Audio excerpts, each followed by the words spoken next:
Olá, graça e paz, tudo bom com você? Estamos aqui de volta para mais uma aula baseada na Confissão de Fé. E dessa vez nós estudaremos o capítulo 20 da Confissão de Fé de Westminster. O capítulo 20 fala a respeito da liberdade cristã e da liberdade de consciência. O que nós queremos ver nesta aula? Algumas coisas. Aqui nesta aula nós abordaremos 4 pontos. Esses pontos tratarão de assuntos como, assim, no que consiste a liberdade cristã de consciência, né? Segundo, nossa consciência deve estar submissa apenas a Deus e a sua palavra e a ninguém mais. Terceiro, também trataremos sobre de uma advertência sobre uma vida libertina, né, sob o pretexto da liberdade cristã. E, finalmente, aqueles que são rebeldes e insubordinados contra a verdade de Deus, contra a palavra do Senhor, devem sofrer as penalidades da lei eclesiástica. Portanto, que o Senhor nos ajude em nossa exposição e que sejamos edificados com a sua palavra. É sobre isso que nós trataremos neste momento. Então, comecemos, irmãos, a nossa aula tratando do primeiro ponto, que tem a ver com no que consiste a liberdade cristã e de consciência.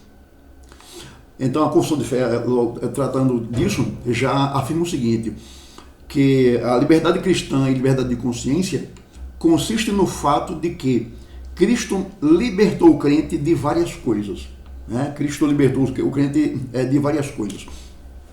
E nessa questão da libertação que Cristo veio trazer ao crente, eu quero dividir aqui esse ponto em 2 blocos.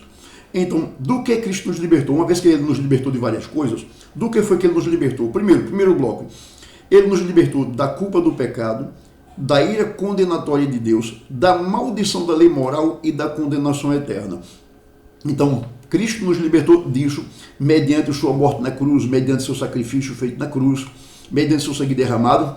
Ele nos libertou da culpa do pecado, da ira condenatória de Deus, da maldição da lei moral e da condenação eterna. O apóstolo Paulo diz assim: agora, pois, já nenhuma condenação há para os que estão em Cristo Jesus. Ele diz isso em Romanos capítulo 8 e versículo 1. Note que ele não diz que não há condenação para qualquer pessoa, para todo mundo.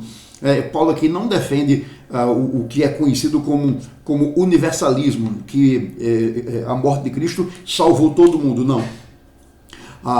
Jesus Cristo, em sua morte na cruz, em seu sacrifício, ele libertou aqueles que estão nele. Veja que Paulo diz: nenhuma condenação há para os que estão em Cristo. E eu pergunto a você: todo mundo está em Cristo? A resposta é não. Nem todo mundo está em Cristo. Tem muita gente aí partindo para a eternidade sem Cristo, fora de Cristo. Então aquele que está fora de Cristo não tem a salvação, está debaixo de condenação. Em 1 de Tessalonicenses, capítulo 1, e o verso 10, Paulo diz: e para guardardes dos céus o seu Filho, Jesus, que nos livra da ira vindoura.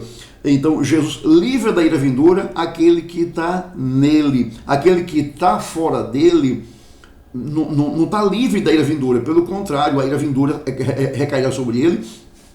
E a maldição da lei moral estará sobre ele. A lei moral o acusa, a lei moral o condena porque ele está fora de Cristo. Quem nos esconde da maldição da lei moral, quem nos esconde da ira condenatória de Deus, quem nos esconde da condenação eterna de Deus, é Cristo. Uma figura que a Bíblia usa muito para Deus, sobretudo nos Salmos, é a figura de uma ave-mãe. A ave-mãe que acolhe debaixo de suas asas os seus filhotes, e ali ela os guarda, e ali ela os protege. Então, Jesus para nós, irmãos, é como uma grande ave, e então nós estamos debaixo dele, de suas asas, estamos debaixo de sua cruz, estamos debaixo de seu sacrifício, e então ele nos protege da maldição da lei moral, nos protege da culpa do pecado, nos protege da ira condenatória, mas ele protege apenas aquele que está nele, aquele que já se arrependeu dos seus pecados, que se converteu a ele, que crê nele, que anda com ele. Então, o que nós aprendemos desse primeiro ponto da nossa confissão de fé é que não existe mais nada que seja capaz ou que tenha o poder de levar o crente à perdição e ao inferno. Note que a confissão de fé reflete exatamente o que ensina a Bíblia. Nós cremos que a confissão de fé é um resumo doutrinário daquilo que a Bíblia ensina. Então, quando a confissão de fé diz que nós estamos salvos da culpa, do pecado, da ira condenatória, da maldição da lei, ela diz isso refletindo o que exatamente diz a Bíblia. Logo, não existe, uma vez que nós estamos em Cristo, e Ele nos livrou dessas coisas, da culpa, do pecado, da culpa do pecado, da condenação, da ira vindoura, então não existe nada que seja capaz ou que tenha o poder de trazer a perdição ao crente e levar o crente ao inferno. O crente está realmente livre, ele está verdadeiramente livre de quaisquer coisas que prejudiquem a sua salvação. Cristo nos libertou pelo seu amor e pelo seu poder. Aquele que tem Cristo está livre da condenação eterna, está livre da condenação do pecado. O segundo bloco dessa questão, no que consiste a liberdade de consciência, e a liberdade cristã e liberdade de consciência, então falamos que Cristo nos libertou de várias coisas. E o segundo bloco, que nos ensina algo a respeito da libertação que Cristo trouxe para nós, é que Cristo também nos libertou deste presente mundo mau, nos libertou da escravidão de Satanás e do domínio do pecado. Então, nós antes éramos escravos desse mundo, fazíamos a vontade desse mundo, andávamos de acordo com ele, de acordo com os padrões dele. Também nós éramos escravos de Satanás. Paulo diz que quando nós não éramos crentes, nós andávamos de acordo com os pensamentos do mundo, fazendo a vontade do mundo, da carne, dos pensamentos. E diz que nós andávamos de acordo com o príncipe da potestade do ar. Príncipe da potestade do ar é um nome que dá para Satanás. Ele que é aquele que reina no coração daquele que não tem Cristo. Ele que reina nesse mundo decaído, nesse mundo pervertido, nesse mundo de pecado.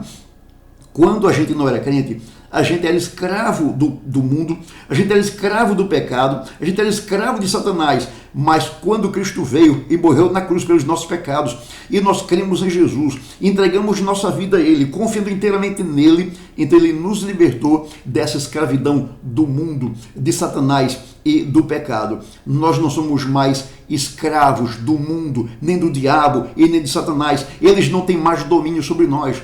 Agora, nós continuamos servos, mas não mais servos do mundo, do diabo e do pecado. Nós agora somos servos de Cristo, que é o nosso Senhor. Cristo é o nosso Senhor. É debaixo de sua autoridade que nós estamos. É debaixo do seu senhorio que nós estamos. É debaixo de seu poder que nós estamos. Não mais debaixo do senhorio e do poder do mundo, de Satanás e do pecado. Além do mais, Cristo ainda nos libertou do aguilhão da morte, ou seja, Ele nos libertou do poder da morte e também do poder da sepultura. Ou seja, embora um dia a gente vá morrer e a gente vai ser sepultado, mas nós não seremos escravos da sepultura e da morte eternamente, porque o que vai acontecer? Um dia Jesus voltará e Ele ressuscitará os mortos, nós ouviremos a voz dele e nós sairemos da sepultura, nós voltaremos à vida e então nós nunca mais morreremos, a morte não terá mais poder sobre nós, a sepultura não terá mais poder sobre nós. Essa conquista que tivemos da morte e da sepultura, conseguimos com Cristo na cruz e na sua ressurreição. Então, Jesus morreu a nossa morte para que nós não morrêssemos eternamente. Ele foi sepultado, mas ressuscitou como uma profecia, como uma indicação, como uma certeza e uma esperança de que, embora nós morramos, nós voltaremos à vida. Eu acho interessante um texto que tem em Provérbios que diz que o justo, mesmo morrendo, tem esperança. Ou seja, eu morro, mas eu tenho esperança de que eu vou voltar a viver. Quando é que eu vou voltar a viver? Quando Jesus voltar e ressuscitar os mortos, então eu vou voltar a viver.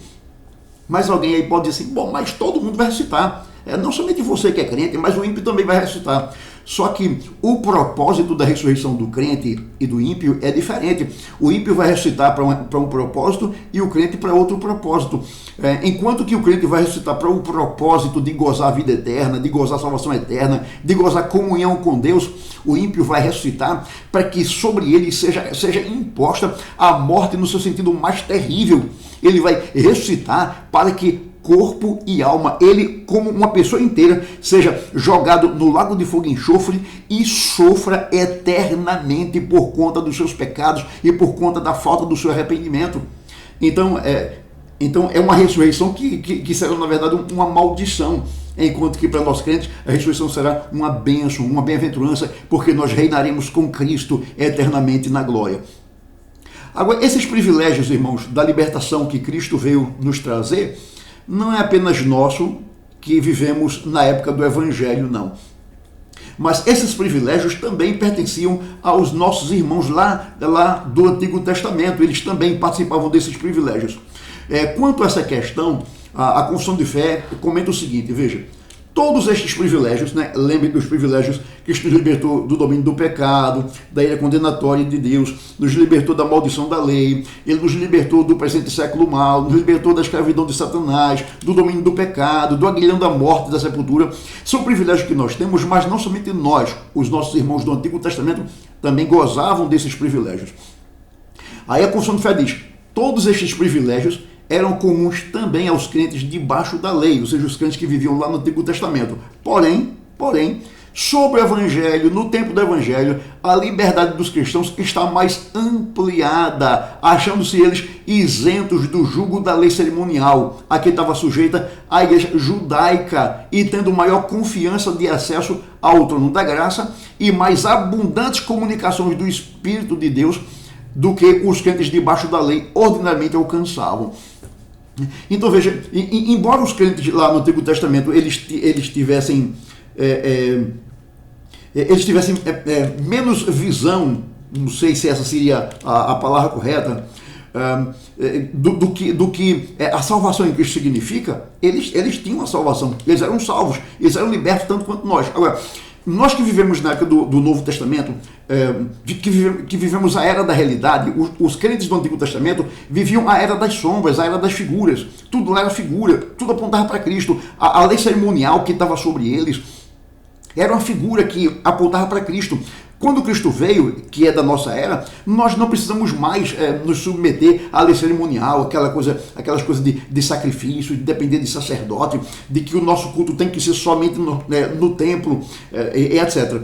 Então, tudo isso era figura das coisas que haveriam de vir, tudo isso apontava para Cristo. Quando Cristo veio, então nós não estamos mais debaixo dessa lei cerimonial. E um detalhe, embora os crentes do Antigo Testamento eles tivessem esses privilégios, era um privilégio com menos abundância que nós temos hoje. Nós hoje temos mais abundância, por exemplo, na comunicação do Espírito Santo, que foi derramado de forma mais abundante, de forma mais copiosa sobre nós do que foi derramado lá no Antigo Testamento.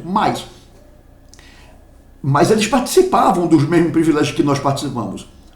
Então não é uma novidade somente nossa, eles também participavam, embora assim de forma mais deficiente, de forma incompleta, porque eles ainda aguardavam a vinda de Jesus para cumprir todas as promessas de Deus na vida deles.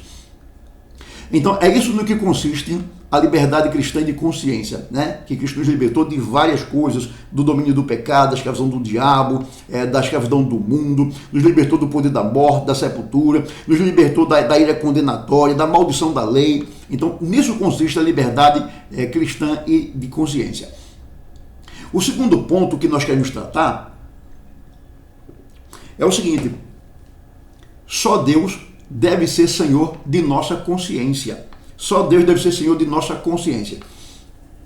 Quanto a isso, a nossa Confissão de Fé diz: só Deus é Senhor da consciência. E Ele a deixou livre das doutrinas e mandamentos humanos, que em qualquer coisa sejam contrários à sua palavra. O que é isso? Isso significa, irmãos, que a nossa consciência está cativa a Deus e a sua palavra. A nossa consciência não está cativa às artimanhas humanas, às invenções humanas, mas a nossa consciência está cativa àquilo que está escrito na palavra de Deus. Então, se alguém vem e nos transmite algum ensino que contraria aquilo que a palavra de Deus ensina, então nós não aceitamos. Por exemplo, a Bíblia claramente fala sobre a Trindade, embora ela não use o termo Trindade, mas ela claramente contém uma doutrina da Trindade, pois ela, ao mesmo tempo em que diz que Deus é um só, ela diz que em Deus existem três pessoas. Ela chama o Pai de Deus, chama o Filho de Deus e chama o Espírito Santo de Deus. Então, Deus é um só Deus, mas ele subsiste em três pessoas. Isso é o que a Bíblia ensina e a nossa consciência está cativa a isso aí. Se alguém chega e diz que Deus é apenas uma única pessoa, de que Deus num momento se manifesta como Pai, depois ele se manifesta como Filho, depois ele se manifesta como Espírito, isso é uma doutrina humana. Nós não aceitamos que Deus seja assim, que a Trindade seja apenas três manifestações diferentes de uma só pessoa. Nós não entendemos assim. Entendemos que a Bíblia ensina que Deus é um só Deus, mas há nele três pessoas. Claramente a Bíblia menciona Pai, Filho e Espírito Santo. A nossa consciência está cativa a isso. Se alguém ensina outra coisa a respeito da Trindade, nós não aceitamos. Então, uma vez que Deus é uma Trindade, significa que o Filho é Deus, significa que o Espírito Santo, além de ser Deus, ele é uma pessoa. Se alguém chega e diz que Jesus não é Deus, mas que ele é uma criatura de Deus, nós não aceitamos isso. Isso é uma doutrina humana colocada, que querem colocar sobre nossa consciência, e nós não aceitamos. A palavra de Deus diz que Jesus é Deus, o Criador de tudo, então nossa consciência está cativa a isso. Da mesma forma, a palavra de Deus diz que o Espírito Santo é uma pessoa, daí ele pratica atos de uma pessoa, e que ele também é Deus, daí ele pratica ações que só Deus pode praticar. Então a nossa consciência está cativa a isso aí, e não a artimanhas humanas que querem negar, que querem negar as verdades bíblicas. Então, quando obedecemos a um mandamento humano, quando seguimos uma doutrina humana que contraria a Escritura, e estamos traindo a verdadeira liberdade de consciência, visto que a verdadeira liberdade de consciência é aquela que nos leva a obedecer somente a Deus. Uma outra questão aqui, o inferno. A Bíblia é clara em ensinar a doutrina do inferno, mas tem gente que nega a doutrina do inferno, acha que o inferno é a sepultura, e que as pessoas que morrem, elas não estão sofrendo, mas que elas estão dormindo na sepultura, suas almas estão dormindo. Isso contraria o ensino da Escritura. Isso é ensinado, por exemplo, por adventistas, é ensinado por Testemunho de Jeová e por outras seitas. Quando nós nos submetemos a isso, quando alguém diz assim, quando a gente morre, a nossa alma fica dormindo na sepultura, ninguém vai para o inferno, porque não existe inferno, Deus é amor e ama a todos e não mandar a sua criatura para o inferno. Se a gente se submete a esse ensino, a gente está se submetendo a uma doutrina humana. A nossa consciência está sendo cativa de uma doutrina humana. Então, ninguém pode impor uma outra doutrina à nossa consciência, que contrarie aquilo que a palavra ensina. Então, a palavra ensina claramente que aquele que morre, o seu corpo é sepultado, mas a sua alma vai ou para o céu ou para o inferno. A alma não fica dormindo na sepultura. E dizer que inferno não existe é negar exatamente aquilo que a Bíblia ensina. Nossa consciência é cativa aquilo que a Bíblia ensina e não aquilo que homens ensinam.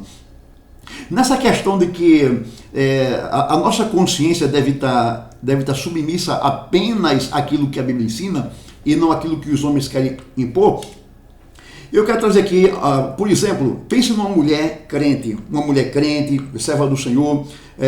A Bíblia diz que ela tem que ser submissa ao seu marido, ela não pode fugir dessa ordem da Bíblia, que a mulher cristã deve ser submissa ao seu marido, respeitá-lo como o Senhor da sua casa, como o seu cabeça, mas a mulher cristã submissa deve desobedecer ao seu marido, caso ele obrigue ou mesmo peça que ela faça ou diga alguma coisa que contrarie a Escritura. Quando, por exemplo, o marido pede para que ela minta, então ela diz, não, a palavra do Senhor diz que eu não devo mentir, você está pedindo para eu mentir e eu não vou mentir. Então, nesse sentido e em outros sentidos, a mulher cristã deve desobedecer ao seu marido.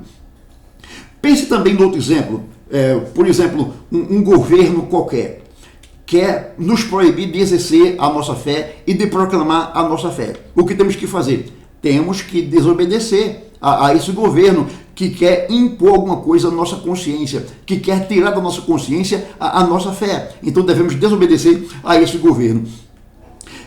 Quanto a esse exemplo de um governo querer impor alguma coisa à nossa consciência, querer impedir que nós exerçamos e publiquemos a nossa fé, nós encontramos alguns casos na Bíblia, envolvendo, por exemplo, Daniel e seus 3 amigos, Mesaque, Sadraque e Abdenego, lá no Antigo Testamento, que preferiram ser jogados na cova dos leões e na fornalha do que servir aos deuses pagãos.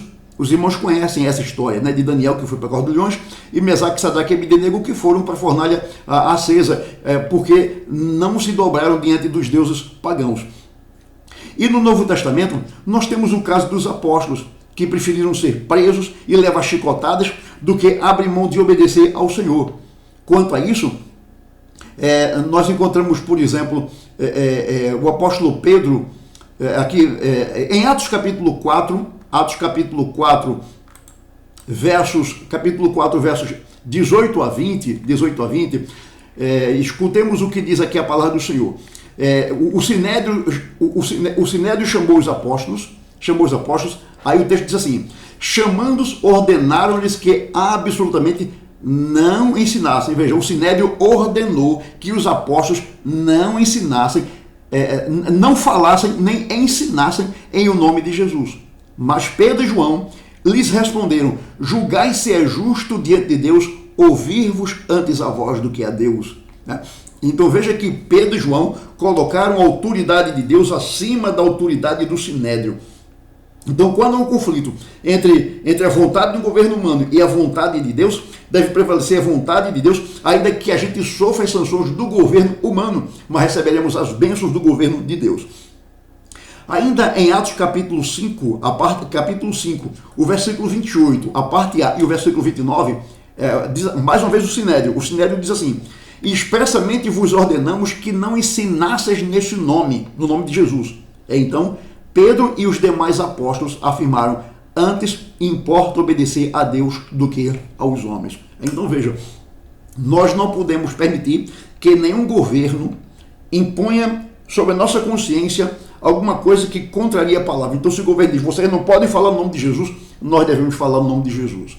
Nós devemos proclamar o nome de Jesus, devemos continuar servindo a Jesus. Quando a gente sai dos tempos bíblicos e vem, por exemplo, para a época da Reforma Protestante, a gente tem, por exemplo, Lutero, que foi convocado a uma audiência diante das autoridades da Igreja Católica, e naquela audiência, Lutero foi ordenado a se retratar de sua nova fé, porque Lutero havia agora abraçado a fé protestante, né? Que começou com ele. Então Lutero abraçou uma nova fé, e a igreja se reuniu em audiência e estava exigindo que Lutero se retratasse daquela sua nova fé. Dizendo que aquela fé que Lutero estava expondo era uma fé que contrariava a Igreja Católica e que era herética. Durante esse episódio, Lutero, com muita coragem e confiança em Deus, disse: convençam-me pelas Escrituras. Caso contrário, retratar-me não quero e não posso. Minha consciência está cativa à Escritura. Deus me ajude.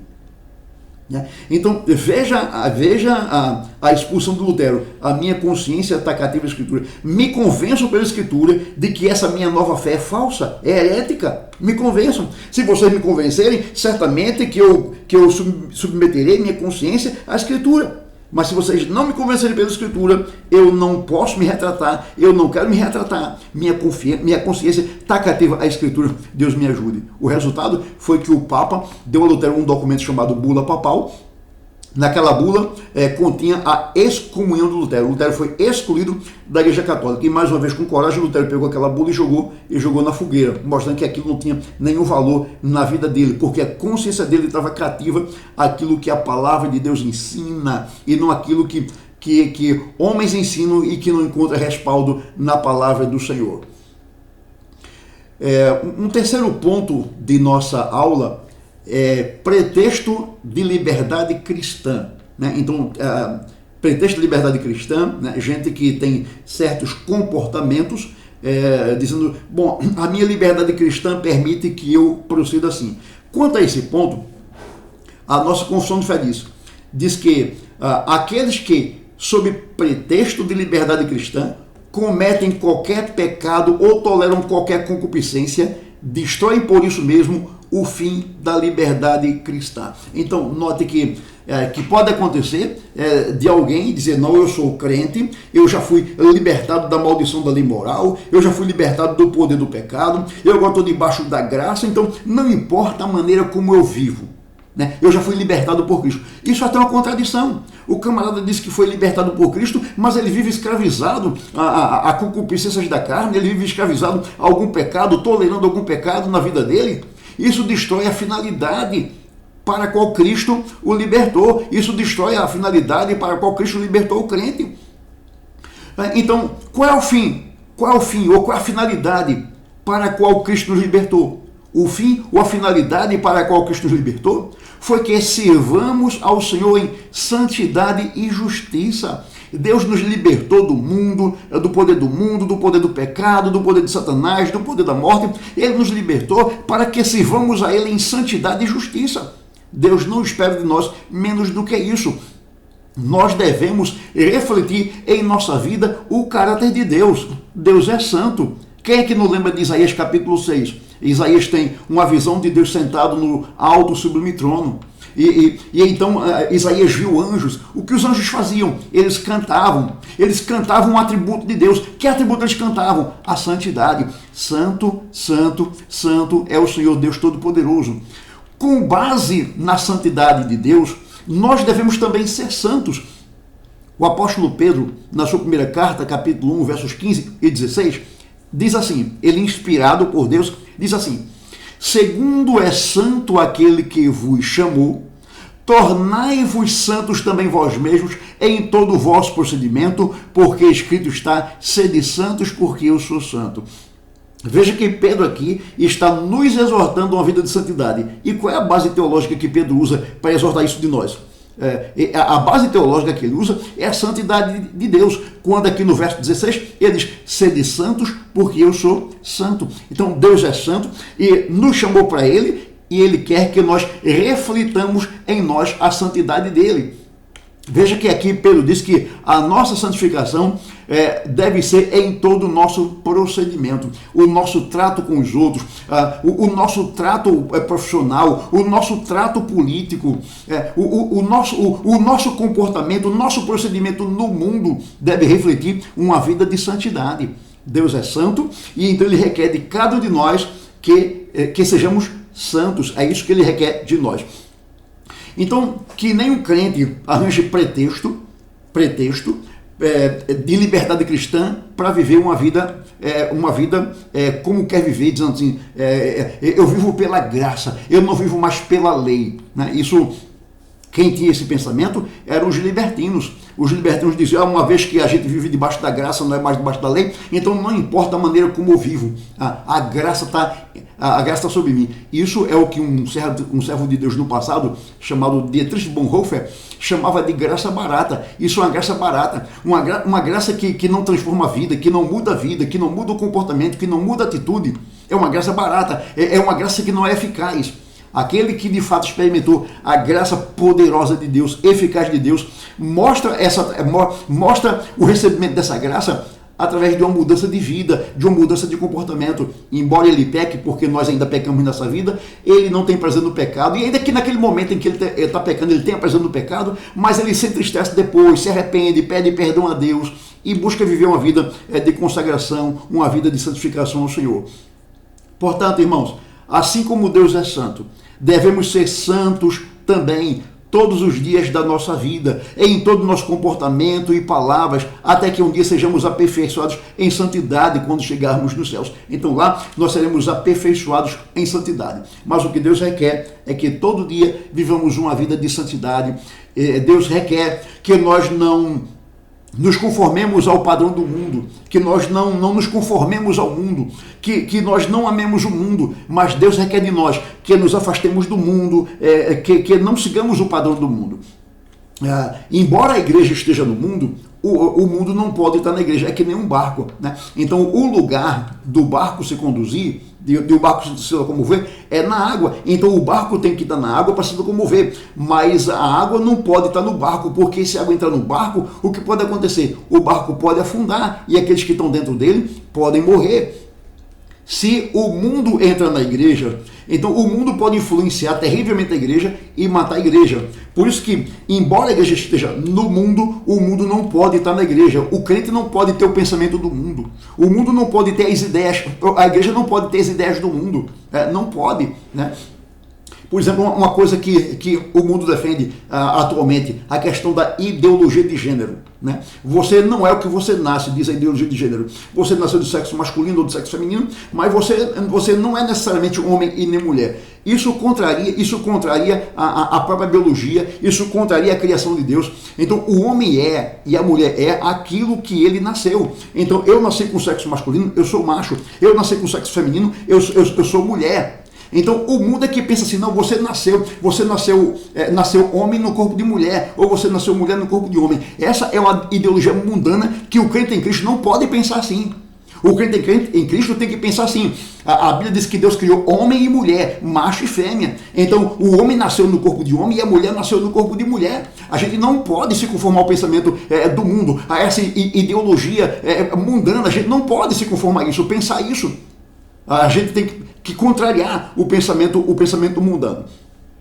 Nesse ponto da confissão de fé que nós estamos tratando, de que a gente não pode usar pretexto da liberdade cristã para viver como a gente quer viver, dizendo que está debaixo da graça e não debaixo da lei, então não importa a maneira como a gente viva, né? E isso é uma graça barata, segundo Dietrich Bonhoeffer, isso é uma graça barata que não transforma a vida, não é essa graça que Deus derramou sobre nós, mas a graça que Deus derramou sobre o crente foi uma graça eficaz, que transforma a vida do crente. Aí nesse ponto a confissão de fé é importante, pois muitos que se dizem crentes e vivem uma vida de libertinagem. O que é libertinagem? É o abuso da liberdade. Vivem de acordo com os padrões mundanos. Como crentes, devemos tomar muito cuidado com o pecado e a tolerância desse pecado em nossa vida ou na vida de outras pessoas. Pois, visto que Deus não tolera o pecado, também não devemos tolerar o pecado, mas devemos condenar o pecado. Deus condena o pecado, nós somos servos dele, devemos condenar o pecado também. Devemos condenar o pecado. Não podemos tolerar o pecado em nossa vida, nem na vida dos outros.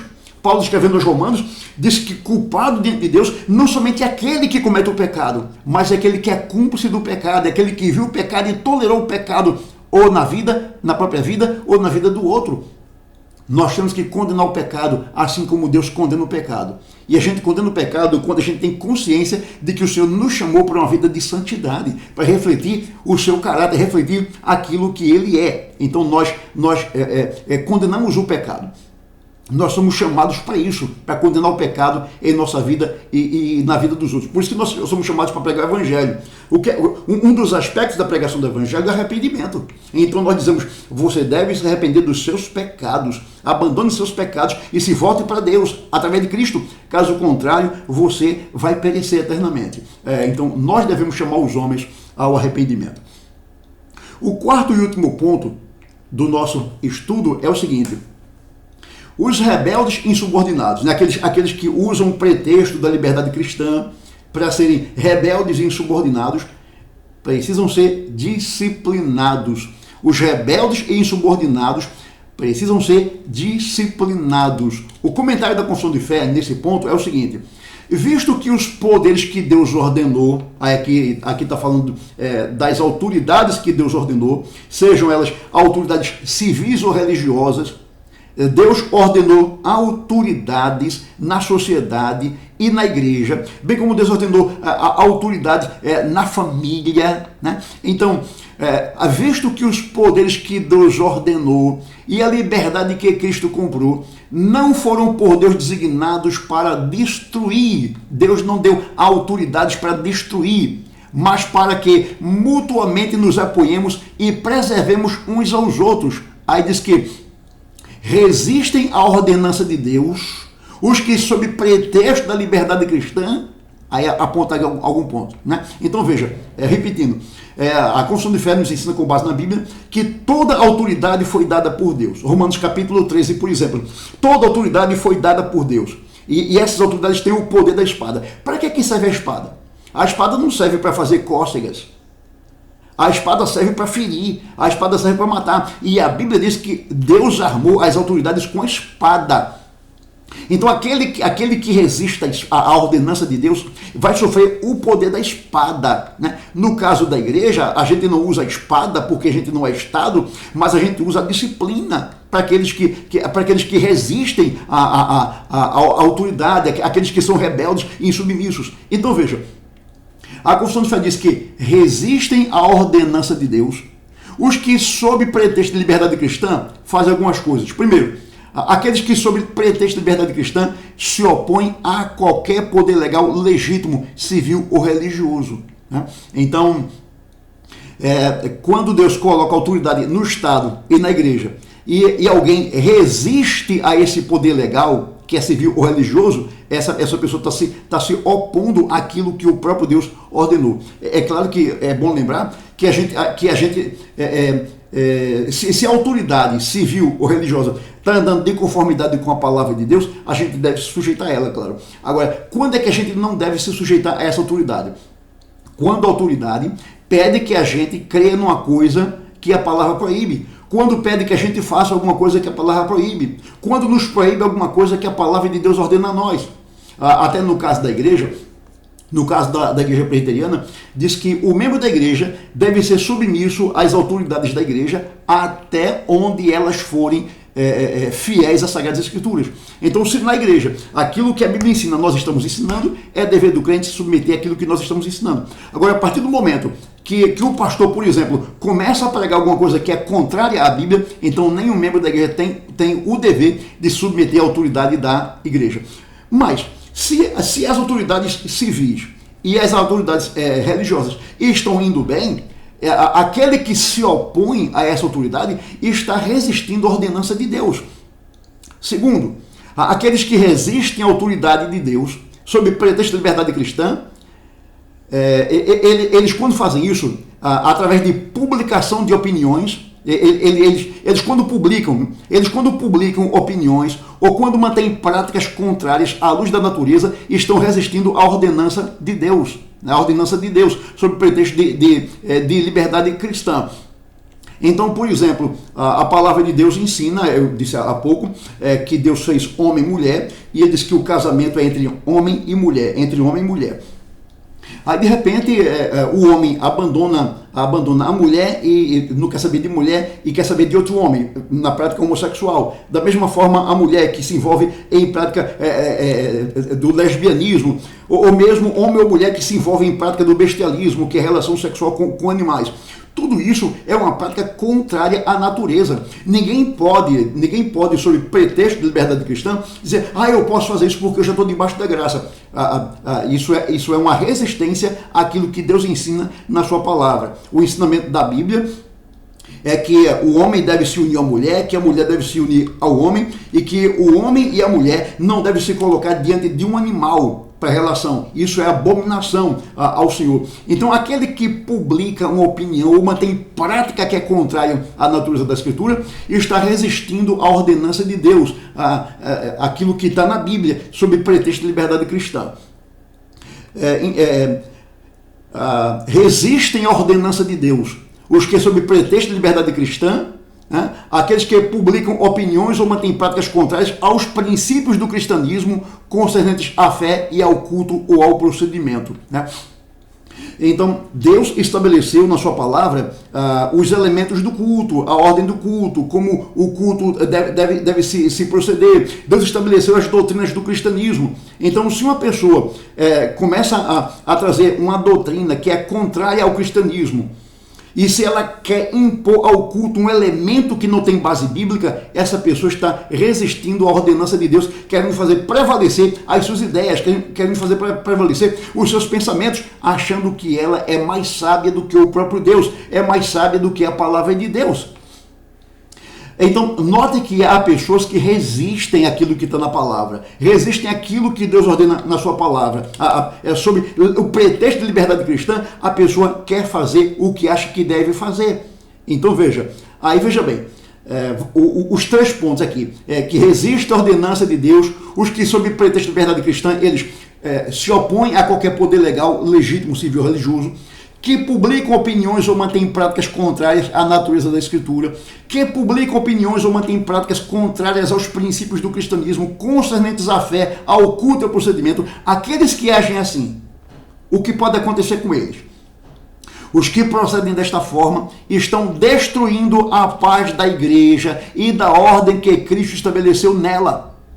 Podem, por isso, ser processados e visitados com as censuras eclesiásticas. Então, aquele que se rebela contra o Estado sofre a espada do Estado. Aquele que se rebela contra a autoridade legítima da igreja sofre as sanções da igreja, que é a disciplina da igreja. A gente pode até sofrer as sanções do Estado e da igreja se a gente estiver andando de acordo com a Escritura. Se o Estado ou a igreja quiser impor alguma coisa sobre nós que não tem apoio na Bíblia, né? Então a gente sofre alegre. O que ele não pode fazer é ser insubordinados à autoridade civil e religiosa quando essas autoridades estão andando de acordo com a Bíblia. Então, se essas autoridades agem de acordo com a Bíblia e a gente se rebela contra elas, então a gente vai sofrer as suas sanções. A gente vai sofrer no Estado o poder da espada e vai sofrer na igreja o poder da disciplina. Aqueles que são rebeldes e insubordinados podem ser processados e visitados com as censuras eclesiásticas. Por exemplo, 1 Coríntios capítulo 5, versículo 1, nós temos aqui, capítulo 5 nós temos um exemplo de disciplina. Versículo 1, versículo 5 e versículo 13, a parte B. Que fala de um homem que estava praticando incesto na igreja. Aí Paulo diz assim, capítulo 5, verso 1, verso 5 e depois o verso 13, a parte B. Geralmente se ouve que há entre vós imoralidade, e imoralidade tal como nem mesmo entre os gentios, isto é, haver quem se atreva a possuir a mulher de seu próprio pai. Veja, tinha um cara na igreja que tinha relação com a sua madrasta. Tem comentaristas que acham que era com a própria mãe. Mas se era com a própria mãe, por que Paulo não diz com a mãe? Né? Que se atreva a ter relação com sua mãe. Por que a Bíblia não diz isso? Então eu prefiro acreditar que ele tinha relação com a madrasta. Diz aqui, possuía a mulher de seu próprio pai, a sua madrasta. Aí Paulo diz assim, que ele seja entregue a Satanás para a destruição da carne, a fim de que o espírito seja salvo no dia do Senhor. Aí Paulo conclui o versículo 13, dizendo, expulsai, pois, dentre vós o malfeitor.